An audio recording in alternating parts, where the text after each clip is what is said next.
Feed करना पड़ेगा, उस डेटा को एसपीएसएस में रखना पड़ेगा और उस डेटा की रिलायबिलिटी टेस्ट करनी पड़ेगी। अगर रिलायबिलिटी टेस्ट में डेटा 0.8 से ऊपर है तो आप कहोगे कि आपका डेटा सिग्निफिकेंट रोल प्ले करेगा आपके ऑब्जेक्टिव के निर्धारण में, आपके ऑब्जेक्टिव के को सेटिस्फैक्टरी करेगा। लेकिन अगर आपका रिलायबिलिटी टेस्ट डेटा फेल कर दे रहा तो मतलब कि आपको बैठ के सोचना पड़ेगा कि जो मेरे क्वेश्चनर है, जो मेरा पैरामीटर्स हैं, जिनके बेस पे मैं फील्ड से डेटा लेकर के यहां पे रख रहा हूं, ऑब्जेक्टिव को फुलफिल कर रहा हूं, वो मेरा ऑब्जेक्टिव को फुलफिल नहीं कर पा रहा।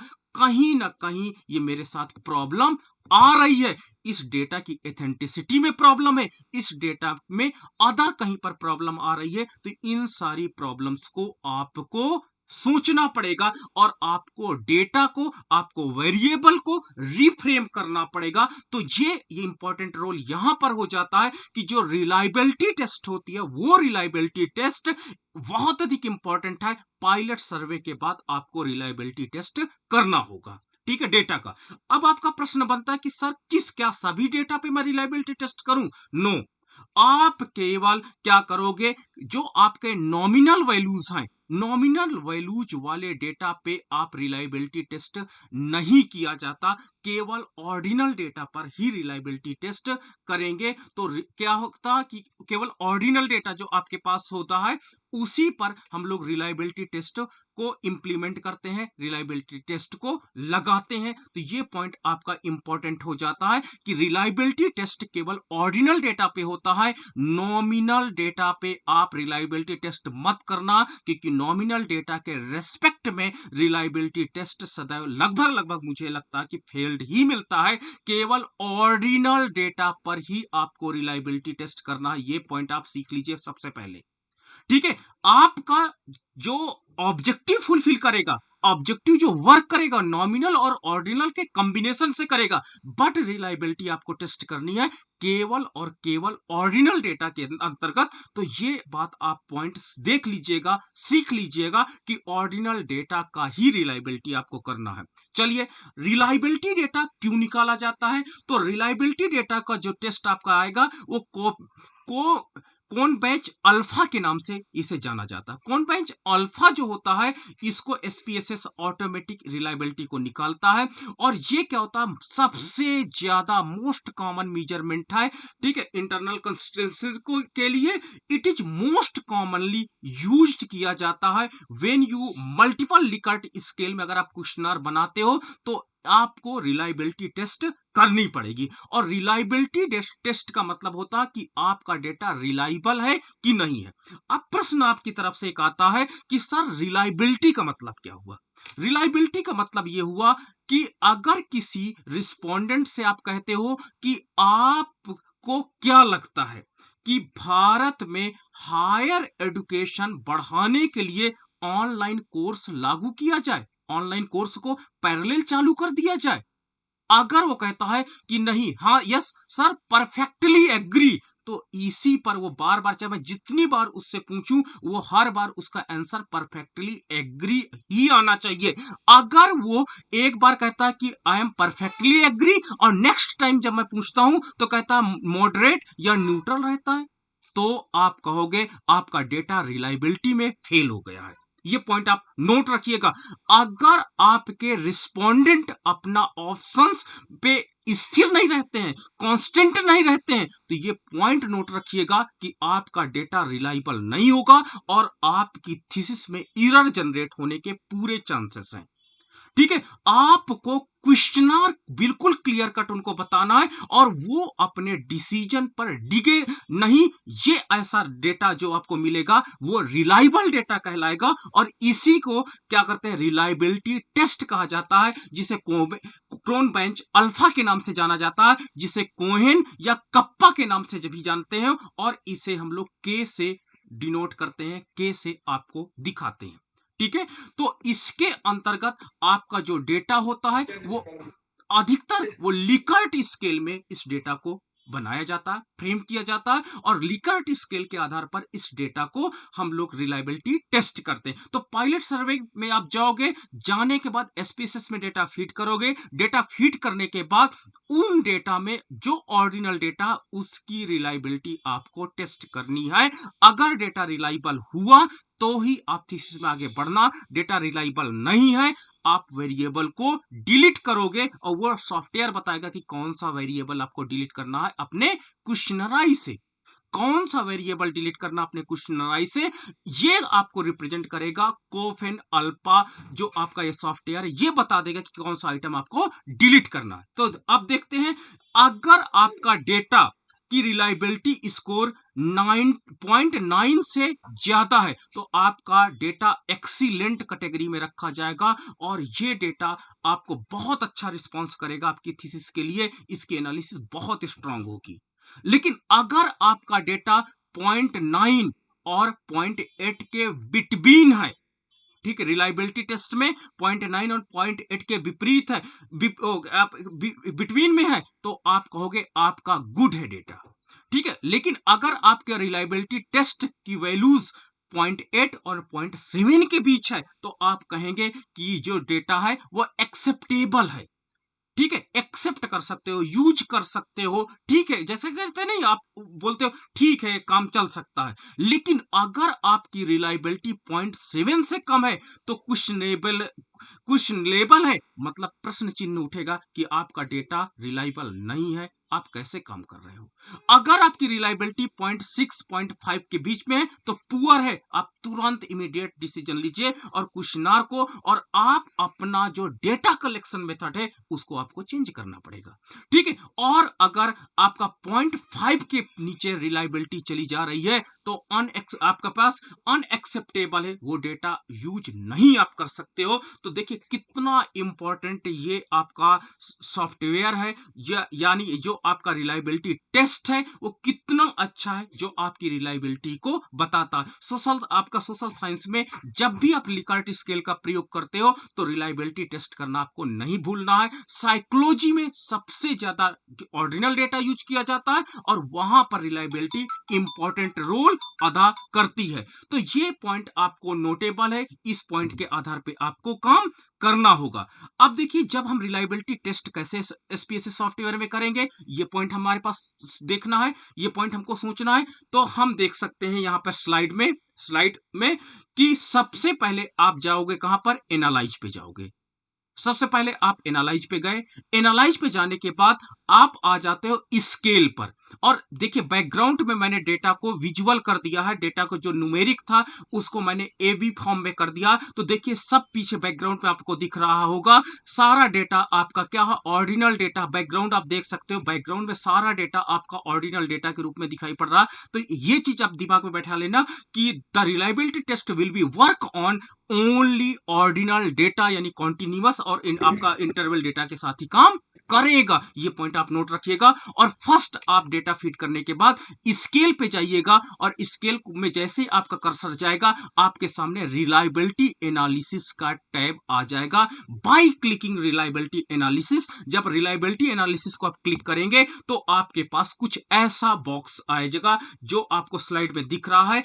इधर आप देखिएगा कि यहां पर आप देख सकते हो बार ग्राफ के साथ क्वेश्चन 1, क्वेश्चन 2, क्वेश्चन 3, क्वेश्चन 4, 5, 6, 7 है। देखिए कौन सा आपका है, यहां पर आपका रेक्टेंगल बार ग्राफ है और रेक्टेंगल बार ग्राफ के साथ हम लोग यहां पे काम कर रहे हैं। तो ये रेक्टेंगल जो बार ग्राफ है, ये देखिए बार बार आपको मैं बता रहा हूं कि ये ऑर्डिनल डेटा को रिप्रेजेंट कर रहा है। ये जरूर चेक कर लेना कि क्या आपका ये जो सीढ़ी नुमा है, जो स्टेयर टाइप का डेटा जो सिंबल है, क्या ये सारे वेरिएबल के साथ बना है। अगर बना है तभी रिलायबिलिटी टेस्ट आप करिएगा, नहीं तो आपका डेटा रिलायबिलिटी नहीं निकलेगी, यानी आप नॉमिनल डेटा या विदाउट स्केल डेटा के साथ रिलायबिलिटी टेस्ट कर रहे हो। तो this data is ready for the reliability test, ये डेटा रिलायबिलिटी टेस्ट के लिए रेडी है। चलो रेडी कर, अब इसको क्या करते हैं, सिलेक्ट करते हैं by clicking blue arrow, items में आते हैं और आइटम्स में इसको क्या करते हैं, ड्रैग कर लेते हैं तो ड्रैग करते हैं या क्लिक करके इसमें इनबॉक्स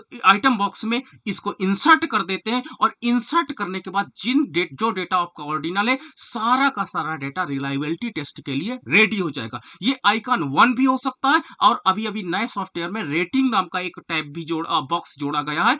पुराने सॉफ्टवेयर में आपको आइटम बॉक्स केवल मिल सकता है और नए सॉफ्टवेयर में ये बॉक्स को एडिशनल जोड़ा गया है जो रेटिंग्स को भी रिप्रेजेंट करेगा। तो अगर ये बॉक्स आपको नहीं दिख रहा नीचे वाला बॉक्स, कोई प्रॉब्लम नहीं है। आइटम बॉक्स में आप जितने वेरिएबल है ऑर्डिनल डेटा वेरिएबल होते हैं उनको आप सिलेक्ट करके या ड्रैग करके आइटम बॉक्स में आप इंसर्ट कर दीजिएगा। And by clicking statics tab, आप स्टैटिस्टिक्स टैब को क्लिक करेंगे और क्लिक करते ही आपके पास क्या हो जाएगा, जो ऑप्शंस होंगे वो ऑप्शंस को आपके पास ये ऑप्शंस आ जाएंगे। मेरे पास 4 बॉक्स हैं। एक डिस्क्रिप्टिव फॉर है, दूसरा इंटर आइटम्स है, थर्ड आपका समरीज है और चौथा आपका इनोवा टेबल है। 4 टेबल के साथ ये आपका रिलायबिलिटी एनालिसिस आपके पास डायलॉग बॉक्स ओपन हो जाता है और इसमें आपको कुछ नहीं करना। By clicking item and by clicking scale if item deleted item को और स्केल इफ आइटम डिलीटेड को आपको क्लिक करना है। बाकी अगर आप चाहते हो कोरिलेशन निकालना चाहते हो तो आप इंटर आइटम में जा सकते हो, इनोवा भी इसी के साथ चाहते हो तो भी निकाल सकते हो, एफ टेस्ट चाहते हो, ठीक है, या फ्रीडमैन काई स्क्वायर चाहते हो। तो इस प्रकार आपके पास कई इसमें आप क्या चाहते हैं ऑप्शन इंक्लूड किए गए हैं, बट आपको सारे ऑप्शंस की अभी जरूरत नहीं है क्योंकि मुझे केवल अब आपको क्या करना है, item and scale if item deleted के आधार पे काम करना। मुझे रिलायबिलिटी अपने डेटा की टेस्ट करनी है। तो by clicking item and by clicking scale if item deleted, click करने के बाद बाय क्लिकिंग ओके, ओके का जब बटन करेंगे तो मेरे पास आउटपुट जो आपका आएगा, आउटपुट रिजल्ट कुछ इस प्रकार का आपका आ जाएगा। ठीक है, आउटपुट रिजल्ट मेरे पास आया। आउटपुट रिजल्ट में देखिए रिलायबिलिटी स्टैटिक्स आ गई कि आपने 9 वेरिएबल के साथ रिलायबिलिटी टेस्ट किया था, that is in the ordinal data, जो आपका ऑर्डिनल डेटा था और उसकी कोपेन बैच अल्फा जो वैल्यू है वो 0.805 है, यानी लगभग 80% आपका डेटा रिलायबल डेटा है। और रिलायबिलिटी टेस्ट मेजरमेंट में अगर मैं देखता हूं तो ये किस कैटेगरी में आता है, तो मैं इसको गुड कैटेगरी के अंदर रखता हूं कि ये डेटा जो है मेरा एनालिसिस करने के लिए गुड है। अगर एक्सीलेंट होता तो मच बेटर हो जाता, बट गुड है, काम चल सकता है, मैं इस पे काम कर सकता हूं। सोशल साइंस में एक्सीलेंट डेटा आने की उम्मीद थोड़ी सी कम होती है। अगर आप साइंस फील्ड से हो तो कंफर्म है कि अगर आप किसी आयरन रॉड को हीट करोगे तो ऑटोमेटिक उसके जो आपके कहते हैं अणु होंगे, जो आपके होंगे, वो उसमें चेंजेस आएंगे, उनके मोशन में चेंजेस आएंगे। लेकिन सोशल साइंस में ऐसा कोई जरूरी नहीं है कि यदि किसी व्यक्ति की इनकम बढ़े तो उसके एजुकेशन लेवल इंप्रूवमेंट हो जाए, कोई गारंटी नहीं दे सकता। इसलिए सोशल साइंस में एक्सीलेंट डेटा मिलना तो शायद बहुत प्रॉब्लम है, मतलब मिलता नहीं है। गुड का डेटा मुझे मिल जाता तो मेरा गुड कैटेगरी में आ जाता, ठीक है। और इसके बाद मैंने देखा कि मेरा जो टोटल है यानी 9 वेरिएबल्स का जो आपका रिलायबिलिटी स्कोर है वो 0.80 कंबाइंड है। और मैं अब एक एक वेरिएबल का, ये आपका देख सकते हैं स्टैंडर्डाइज्ड आइटम है, स्टैंडर्डाइज्ड आइटम भी 0.8 के आसपास, ये 0.79। तो हम कह सकते हैं कि मेरा डेटा 9 जो डेटा है वो रिलायबल तो है, गुड कैटेगरी में भी है। तो अब क्या हम करेंगे कि एक एक वेरिएबल को चलो टेस्ट करते हैं अलग अलग, उनकी रिलायबिलिटी क्या है जो हमने क्वेश्चनर में आइटम्स को रखे हैं, जो क्वेश्चनर में हमने वेरिएबल्स को रखे हैं उनको अगर अलग अलग मुझे पता चल जाए तो मुझे यह पता चल जाएगा कि मैं कौन सा क्वेश्चनर में वेरिएबल रखूं और किसको हटा दूं। तो कोई बात नहीं, चलिए ये एक आपके पास क्वेश्चनर है और क्वेश्चनर में आप देख सकते हो कि सबसे ज्यादा आपके पास ये सारे वेरिएबल हैं individual. Question 1, question 2, question 3, question 4, question 5, question 6, question 7, question 8, question 9।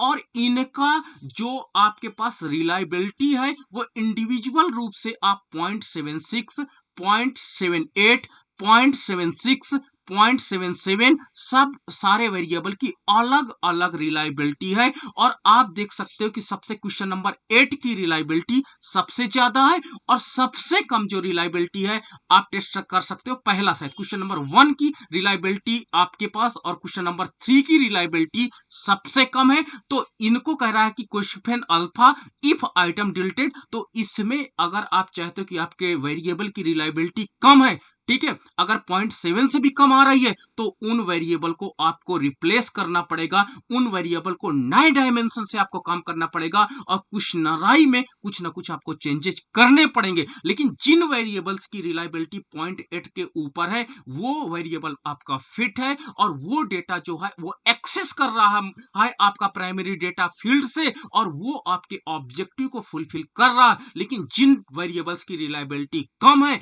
उस पर आपको रिकंसिडरेशन करना पड़ेगा, आपको क्वेश्चनराई रीफ्रेम करना पड़ेगा और फिर आपको लेकर के फील्ड में जाना पड़ेगा। तो ये रिलायबिलिटी टेस्ट हमें ये बताती है कि मेरे कितने वेरिएबल सिग्निफिकेंट रोल प्ले कर रहे हैं और कितने वेरिएबल सिग्निफिकेंट रोल प्ले नहीं कर रहे हैं, यहां से मुझे पता चल जाता है। और इसके बिहाफ पर मैं क्या करता हूं, अपने आंसर्स को निकाल लेता हूं और उसके आधार पर पायलट सर्वे रिपोर्ट आ जाती है और पायलट सर्वे रिपोर्ट को मैं क्या करता हूं, फिर से क्या करता हूं, रिकंसिडर करता हूं with the help of supervisor, with the help of friends, with the help of other departments जो प्रोफेसर होते हैं उनके हेल्प से मैं रीडिजाइन करता हूं, फिर उसको रीटेस्ट करता हूं। जब तक आपका मेजरमेंट स्केल ओके नहीं हो जाता है आपके ऑब्जेक्टिव वो कभी भी फुलफिल नहीं कर पाएगा।